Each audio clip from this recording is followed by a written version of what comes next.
Just take us through coaching, and don't leave out the part about you thinking that Sean's brother ran FFL. So we're starting way back, the origins. Yeah, I just want to know how you found us. Okay, so no, thanks for having me on, Ivan. Appreciate you and all your kind words, bro. Your hard work paves the way for guys like me. When I see how hard you work, always makes me want to work harder. So I'm always happy to come on and help as many people as I can. My introduction to Family First Life, I was a high school basketball coach up in Connecticut and middle school phys ed teacher. Sean Mike's son was on I would say a rival team, but maybe it wasn't quite that, but they weren't very good, although his kid could play, but the rest of the team wasn't very good. And somehow Sean, this guy, just got the most out of these kids. I couldn't understand it because he didn't seem to know much about basketball, but he surely could get people motivated. So I said, man, I gotta meet this guy, and I think I know him. So I had played softball with his brother, so I was sure that he was his brother. So I went up to him. I said, hey, I love the way you get these kids motivated. And aren't you the guy that has a brother that like sells a life insurance and has a life insurance company? So Sean always makes it a point to bring that up when he speaks before me at any kind of speaking event. So I was, the first time I met him, I was so enamored that I mistook him for someone else. So it's probably not the greatest way to get it started, but he really liked my passion for coaching and the way I interacted with my kids coaching. And he thought that this business would be perfect for me. We started talking and I realized that was definitely the case. How long did it take you to make that transition from coaching, teaching to full-time insurance agent? It's funny because I was kind of looking for an out to a degree. I had been teaching for 23 years. I love coaching, but the teaching was getting old. And at that time, I also I'd known Matt Walker's family. I was close with a lot of people in his family, and I'd heard what he was doing.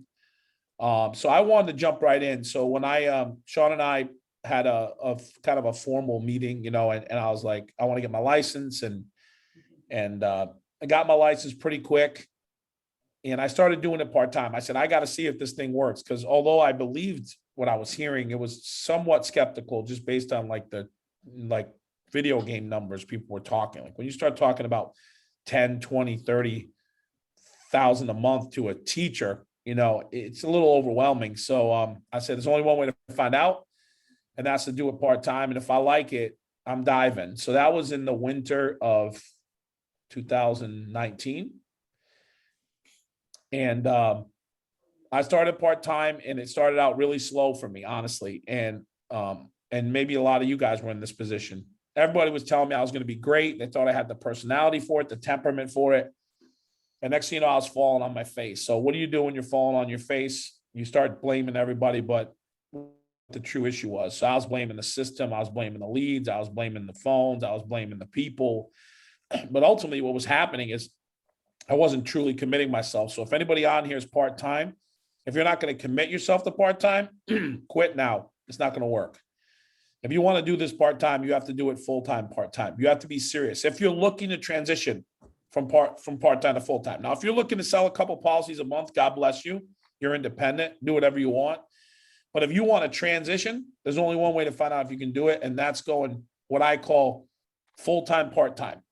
So that's what I started doing. Instead of running a couple of appointments after work and getting no-showed, I started dialing from Wednesday to Friday. It wasn't the perfect system, but it worked for me. I picked any spot I could dial during my plan periods at night, booked the crap out of Saturday and Sunday, sold my first policy. And from there, it was just like the floodgates kind of opened. I don't know. It just clicked. I started selling everybody, and just the amount of money that was going into my account, but more the feeling I was getting from helping people was overwhelming. I was like, wait, this is too good to be true, because it feels so good because you're helping so many families put their family in a better position, and I get to make this much money. I'm like, I'm out. So I retired from teaching, and my next step was taking my family down here to Florida to do this full time. That's exactly where I was going to go. So you transitioned to full time. What goes through your head? Like you're from there, your whole family's up there. You uprooted everything and moved to Florida for something that you just got started in. I don't know. I always had like an entrepreneurial spirit inside me that never came out. So when I finally got an opportunity to start my own business and I was seeing what other people were doing, and I knew because everyone's so humble at FFL that the people that were talking to me, they didn't have any like special skills or anything that separated them from me. Like, you know, we're just a bunch of regular people working hard. So I told myself, I know I'm going to win at this. Like, I know I can do this. I know I have the tools to do it. I trusted and believed that I was going to put the work in. See, I always tell people when they talk about this work, it's very simple. It's really simple, but it's really, really hard work. So when you put the word simple and really hard work together, it's kind of weird. Simple in that the system's already there for you. It's already in place. You don't have to learn anything new. You don't have to reinvent anything. All you have to do is pay attention to everybody that did it before you. The tough part is the hard work. See, a lot of us will claim we truly want to work hard, but to claim you want to work hard and actually work hard are two completely different things. I'll use Michael Sandman as my example. Michael's on my team. He was lazy a few months back, but he knows now what it takes to win. And what it takes to win is dedication to your dial time. I don't care if you book your appointments by 1 p.m. or 9 p.m. It's got to be done. Your schedule has to be full. The consistency of your schedule is what works. Ivan's no better than me. Wayne's no better than me. I'm no better than Wayne. I'm no better than Ivan. What we did was we filled our schedules so that we could be sure that we would be top producers. It had nothing to do with any special skills we had or any special sauce. It was just that we had more appointments than you. We were outworking you. We're no better than you. We just produce better because we put the numbers in our favor. Like I look at Jose here and I see how tireless he is. Like I'm always the first one at the office. I know Wayne tried to beat me the other day. He just missed. But Jose's always right behind me, getting himself set up, getting his leads going, and he's doing great. You know, so it's not about any special skill. It's just go to work, you know, and I knew I was going to go to work. I never had a work problem. I always had good work ethic. So I said, the only way I'll fail is if I don't have good work ethic. And I know I do. So I'm just going to do it. And it was hard because I'm first generation Italian. I'm my mother's youngest child. And that was hard, like leaving my family. But I have a job by the grace of God that I can travel to see my mother anytime I want. That my bank account is not going to stop me from doing that. So I can take a flight 2 hours to Rhode Island and see my mother anytime I want and see my family anytime I want. And that's another beauty of this job. Man, you just said a lot. And I can feel the coaching just kind of coming out of everything that you say. It's funny that you frame it that way, that that the work ethic is essentially going to get it there, because I use a lot of gym analogies. And as you said that, I was thinking about how readily available all these different workouts are on the internet and everywhere you turn. But the magic sauce is you got to go to the gym and do the work.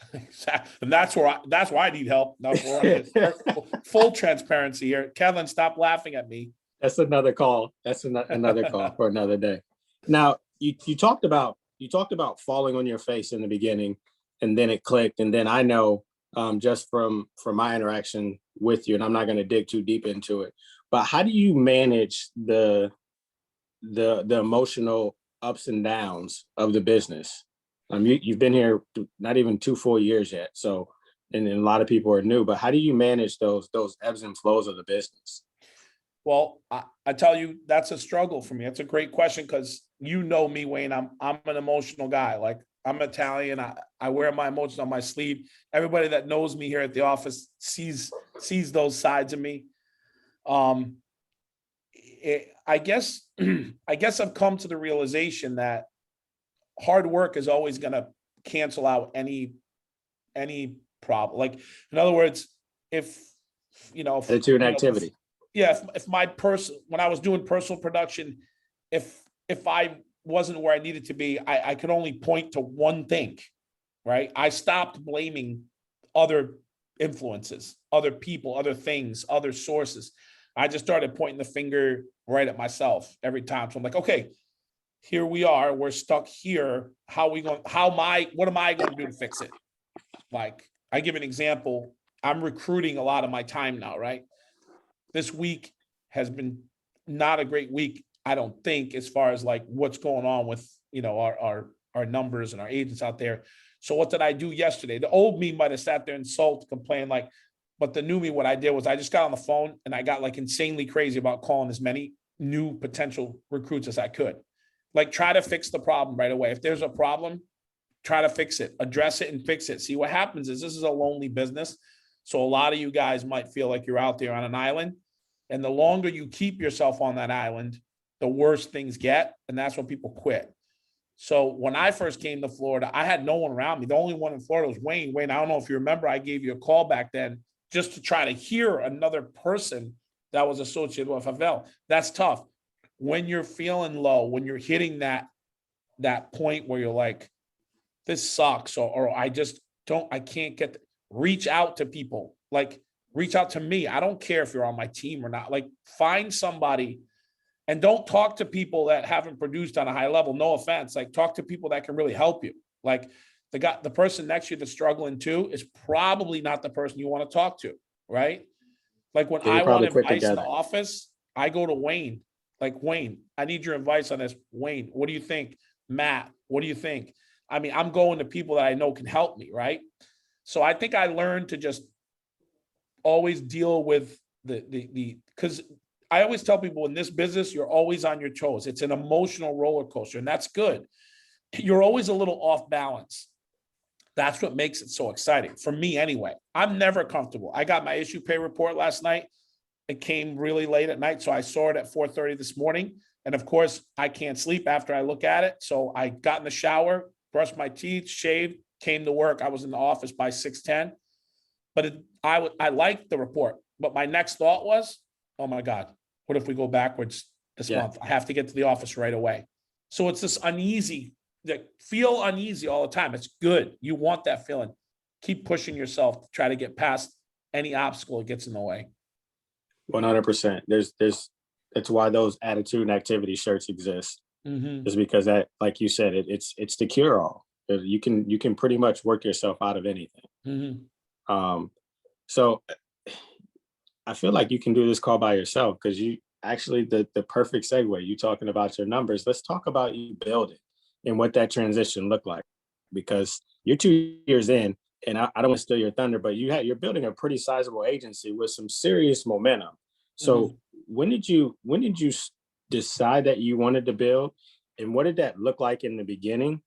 From like just how you started it, because nobody starts with a golden egg. Right. That's a great question, Wayne, and something I really struggled with. So I was just a producer, and I was happy with that. I never, I was a teacher, so I never had, a huge chunk of money in the bank. I was, so I guess the best way I can describe it is I went from being a very unselfish person. As a teacher and coach, we tend to be unselfish and want to help others. And I got really selfish without even realizing it. Like, I started being like, no, I'm just going to hoard money. I don't care about anything else. I don't care about helping other people. This is about me. And then, like, I started to notice more and more how, like, agencies were growing. And I'm like, geez, I'm starting to get down. I'm happy for the people that are growing, but I'm like, what's wrong with me? Like, what am I doing? How can I fix this? So around November, my agency was doing about 78,000. Now it's probably 60 of it. So basically didn't have an agency. And that's when I decided to start trying to hire a little bit. But it wasn't until I had a really uncomfortable conversation with Sean Mike, who, I look up to more than most people on this earth. And it was very uncomfortable to me without going into detail. It was things that I needed to hear from him. And I think it was even tough for him. But it turned out to be an absolute life-changing, professional, life-changing moment for me, where I needed to get over myself, right? And so I was bringing in those same doubts. Remember what I told you about, like, when I first was a producer and I really struggled and I was blaming everyone and everything. So I started doing that again on the growth side. And finally, I just realized, like, holy crap, you're doing it again. Like, just put your head down and go to work. So I got insanely crazy about reinvesting my money back into my business. Way too late, but at least I got it. So now every penny that I make outside of providing for my family and an emergency fund in case, God forbid things go south, I spend all my money back in my business. So I have 3 staff, recruiter, admin, social media. I hire all day myself. I'm on the phone all day talking to people, trying to get new agents going. And I think what helped me too is my background. I have a natural coaching. There's no fake. I mean, I truly love helping people and helping people get to that next level. And I think by the grace of God, that's helped me as well. And I push myself every day to try to get more and more people out there because I truly believe this is, like Ivan said earlier, like this is the greatest opportunity anyone could ever get, So I just try to push that every day. Yeah. So when you started hiring, you were in a situation where a lot of people weren't, where you were essentially a top producer first for all intents and purposes. So you had money to throw at things. But as you bring people on and talk to them about both building a business and becoming a producer, what does that initial conversation sound like? Like, what are you guiding them towards? What are you telling them to steer away from? Just because we have a lot of new agents here and a lot of people that are looking to start building. So kind of walk us through. That's another awesome question. Well, so I always kind of give them my story, right? Like, because typically, like a lot of them, my recruiter's already spoken to them, and he's already kind of highlighted, my background and my production. So I take them back to my early days, and I tell them that this is not easy, and that there's definitely going to be some bumps and bruises along the way initially. I tell them, just like most of us do, it's a race to your first 100 appointments. I tell them your first 10 are just practice. So don't get too worked up about them. If you sell one, that's great. You're just trying to break even. And then from 10 to 100, we're going to make some money. And then by appointment 100, you're going to be teaching other people and they're going to be calling you for help.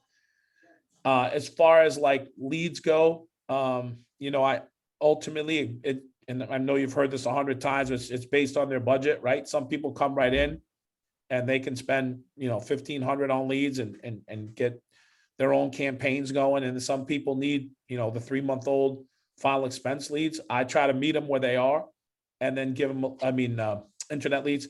I try to meet them where they are and let them know what to expect based on the leads that they're using. I think a lot of times, like some managers will get their agents 3-month-old internet leads and they won't tell them how to work them, right? Like if I'm working 3-month-old internet leads, Wayne, what am I going to hear a lot of? I've already got something. Perfect, Mary. That's the purpose of my call. We've got some great new benefits here in Florida, and we're going around trying to help people see if we can't save them money. So why don't you have that policy out when I come by? I'll take about 10 minutes to go over it. So you want to give the agents good expectations based off of what they're running. And I've been talking more to my agents with this because I feel like it's been helping a lot of people lately, is the value of the door knocking, right? I know that we talk about door knocking, but lately I feel like people are having massive success with it. So I tell them in Florida, they're not answering. They're not answering for a reason. They've been called 31 times that day before you call them. Get the Road Warrior app, put it in your phone, and go around and meet these people at their door. I have agents on my team that write half their business off door knocks a month. So I just try to give them every possible scenario, and just kind of tailor the introduction to the field based on that person. Listen to them, listen, hear their words. Listen to what I had a woman this morning. My recruiter says, "Hey, you want to talk to this woman? She seems really driven." She didn't tell him what she told me. Her son died 4 months ago in her arms of appendicitis. She thought he had the flu. She can't afford to get E&O insurance, but she's going to work for a week and figure out a way to get it. What do you think I did? You bought her E&O insurance. I told her, "Oh no, we're getting your E&O insurance right now. I'll pay for it and we're going to get you going." So you got to look at, you never know what you're going to get. Listen to the people that you're hiring and try to tailor something that's going to be best for them. And then from that point forward, you give them what they give you. Like I tell agents, you're independent. You can do whatever you want. If you never want to talk to me again and write one policy a month, God bless you. I'll check in with you every few months to see how things are going. If you want to be a top level producer and you prove it by going out there and work really hard, call me anytime. So, you don't want to waste time either. Like that's one area where I struggled because I want to save everybody. It's just in me. It's the teacher in me. I want to save everybody, right? Well, you can't save everyone. People that don't want to work hard are going to sink. So that's where I have to learn to kind of back off a little bit. Like people that don't want it, I can't want it more than they want it. I hope I didn't go in too many directions there, Wayne. I apologize if I did. No, that it makes perfect. That's great because a lot of people are starting to hire or hiring on some level, or they're at the beginning of their career. And either way, that conversation is necessary because I don't have that conversation the same way that you do. Mhm. So them hearing it from you is completely different. And if somebody's learning to hire, obviously because I don't have the conversation, I'm not training people to have that conversation either. Right. So And we I all, the appreciate cool it. thing is it works, that's just like when we're hiring or when we're out producing, a little bit of everything works. So it's great to hear a lot of different perspectives and then see what exactly fits for you. You know what I mean? Yeah, no, that's great. That's great. So you said 78,000 in November? As a team. Yeah. Yeah, and 60 what and 60 of it was you. Yeah. And Probably now around 60. what'd you end May with? What was End of May was 560,887. 560,000. Okay. So that momentum and that growth, 70,000 to basically 570,000, you grew $500,000 in 5 months. Mm. What do you attribute that to?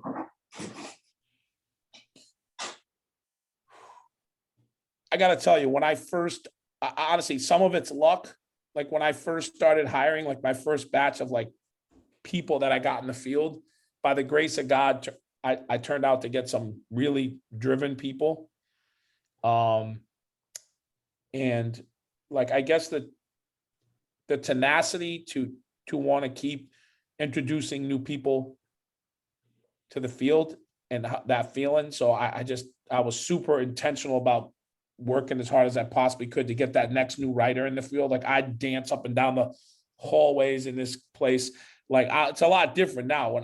You can ask the staff in here, man, I'd go crazy when I got a new writer. Like I'd be so excited. And I just, that passion, I think, to just keep building that team. But I think what drove me the most, Wayne, and what drives me the most is, when that single mom makes that first sale, for like 1,800 and they're getting a $1,500 commission in 2 days and they call you crying, but the tears are joy. That's the time where it's so overwhelming, the feeling you get when you can help others as opposed to yourself. Like yourself, it's like, whatever, I'm doing great by my family. It's important. But when you can change somebody else's life, like I'll tell you guys a quick little story. Like I had a couple of appointments one day and I had a newer agent who I shared one of the appointments with. So I was like, I don't know, I guess it's this one or this one. So I said, hey, I'll give her, I'm sorry, I got to just make sure my computer stays logged in. Give me 1 second here. I said, I'll give her this one, so I give her that one. I go to mine, it's a no-show. She goes to hers, $468 a month, right? $3,500 commission for her. You know what my first thought was? Not even once, not even in my subconscious did I go, damn, I could have made $3,500. Yeah. My first thought was that $3,500 is going to change her life. And it did. And those are the moments that we treasure as managers. And I know those of you that do have teams or are building teams, you know what I'm talking about. I can also say to you guys that there's definitely ebbs and flows to growth, but don't quit on it because it takes 60 to 90 days to see any growth. And then when you get to a certain point, things just start to kind of, you get other people that are hiring, and next thing you know, you're like, you got this team. You're like, what the heck just happened? So just be like crazy intentional about wanting to grow your business every day. And like I told you, my morning, like I couldn't wait to get to the office to try to like build on this next month, because the last month is gone. That it doesn't matter. Like that's over. You know what I mean? Be really intentional about wanting to be great every day, and you can't fail. Yeah, and I'll tell you, and then we're going to open it up for questions for a few minutes. You said that when you first started hiring, you got lucky, and somebody once told me that luck is when opportunity meets preparation. Because if those things had come up and you hadn't prepared for them by doing the training or plugging into the system or doing the interviews that amounted to nothing and having those calls, then when that opportunity presented itself, you wouldn't have been prepared to take advantage of it. So, I mean, it's maybe it is lucky, but at the same time, you can only get lucky when the opportunity presents itself. You're in a position to take advantage of it. Similar to the conversation that we had this morning. It's Right. just, It is what it is. You're right, brother. Anybody out there have any questions for Luzzy? Just unmute yourself. And I know Ivan usually asks the first question. So if you can beat Ivan and unmute yourself and just fire away, Luzzy will stick with us for a few minutes. Go ahead. I got a question. When you started building back in November, how many writers did you roughly have? When I first that November. Yeah, that November, like when you were doing like 70 and like 60 of it was you. I think versus I had now. like maybe six, maybe. And how long had you been hiring to get to that point?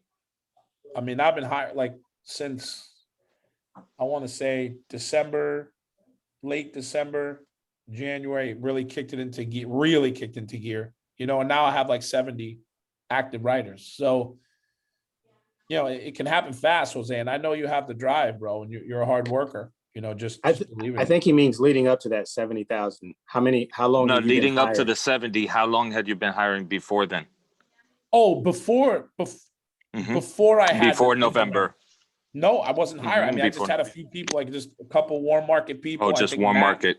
I think Matt gave me one guy that wasn't really producing much. He said, "See if you can help this guy." Yeah, it was really. I'm sorry, I misunderstood the question. No, it's all good. I wasn't doing much of anything except producing. And then from there to now, you got from like November to now, you got roughly around 70 writers. Yes, sir. Awesome. Hoping for 100 by July. That's my goal. Nice. Awesome. When you first started out, would you say that you guys like studied the different kinds of policies so you really knew what you were talking about specifically? That's a good question. I actually did the opposite. I didn't know what the hell I was doing. I just took the form that Matt gave me and he said, get their health, get their financial situation, and call me. So I mean, I knew a little bit about the products. I didn't spend too much time. I didn't want to overkill myself learning about every single product. What I want to do instead is take a few products and know that those were going to be my go-tos, and then trust my manager at first to help guide me. I don't know if that's how you guys do it, but that's how we did it. I didn't even know what the hell I was doing, dude. He's like, Eagle Premier, like you see that little box that says Eagle Premier, click on that and then go to the application. So it's, and that's how I tell my agents, I'm like, just dive in. Hey, listen, at night, you want to go over product information, go right ahead, but what I want you to do is just get out there and fall down a few times. Cause we all remember when we first started riding a bike, right? Right. How we learned, we fell down so many times, we didn't want to fall anymore. We figured it out, and that's the same thing with this business. Okay. That's how I did it. That's a great analogy. Like nobody sits down and breaks down the parts of the bike and how fast you have to pedal to make it go, to keep your balance, and the angle that you have to press down on to get started. Like nobody talks about those things. You just get on the bike. And like the feeling you get when you make that first sale is like when you're sailing along on your bike and the wind's blowing, you're like, oh my God, I'm not falling anymore. That's the same feeling, dude. That's awesome. Awesome. Thank you, man. You got it. Anybody else have any questions for him?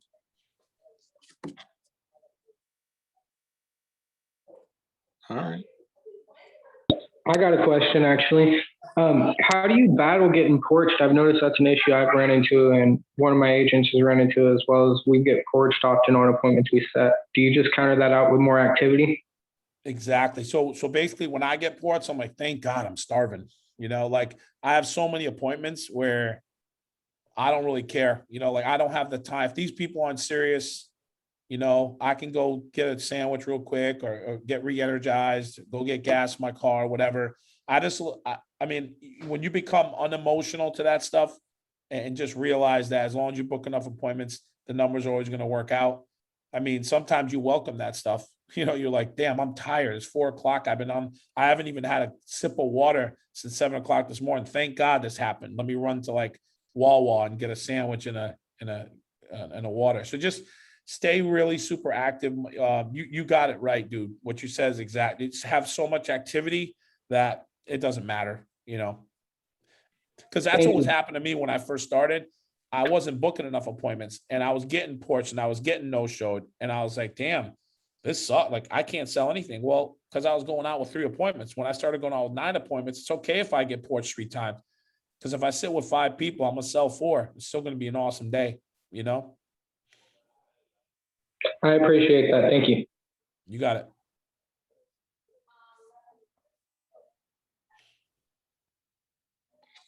What else you guys got? I got a question. Go ahead a bit.